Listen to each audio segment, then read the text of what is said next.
প্রথমে কাঠ লাগে, প্রথমে কাঠ ছিঁড়ে রং করতে হয়, রং করে বডি কাটা আবার রং করে আবার ডান্ডি পিঠা গাড়ি সাজাতে হয়, তারপরে আবার রং টং দিয়ে আবার বিক্রি করে। আর একটা মাল আছে 20 টাকা পিস টমটম, এটা রাখালেরা বানায়, বানায় এই জায়গায় থেকে আমরা কিনে আয় না, রং টং করে আবার বিক্রি করি। আমি ঈদ মাথা দোকানদারি করি, এখান থেকে পাইকারি মাল কিনে নিলে আমরা দোকানদারি করি করে বিভিন্ন মেলায় মানে বিভিন্ন মেলা টেলা জালসা বালসি আমরা যাই আর কি। এই বাসে এখান থেকে আমরা পাইকারি কিনে নিয়ে যাই, গ্রাম অঞ্চলে ঈদের মাঠে বা পয়লা বৈশাখে এসব অনুষ্ঠানে বিক্রি করি।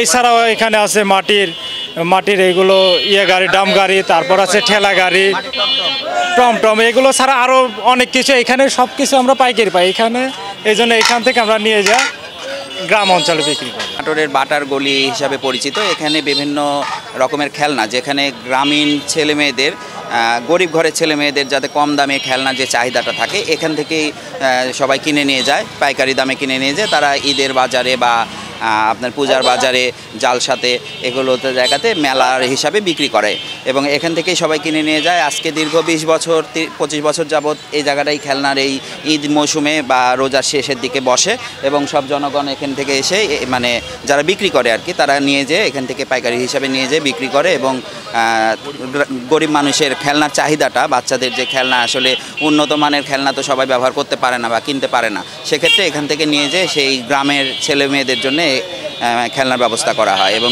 বিক্রি করা হয় গ্রামের হাটে বাজারে। ঈদ উপলক্ষে এখানে আসছি, ঈদ উপলক্ষে পয়লা বৈশাখী মেলা আছে, আমরা প্রত্যেক বছর এখানে আসে মাল পাইকারি দিই। এখান থেকে গ্রাম অঞ্চলে মাল নিয়ে যায়, তারা আবার বিক্রি করে। এই উপলক্ষে আমরা প্রতি বছর এখানে আসি। হ্যাঁ, এই বছরে আপনার পয়লা বৈশাখী মেলা, ঈদের মেলা একসাথে পড়ছে বিধায় কাস্টমার একটু বেশি, কেনা বেচা একটু ভালো, এই উপলক্ষে আমরা আইছি।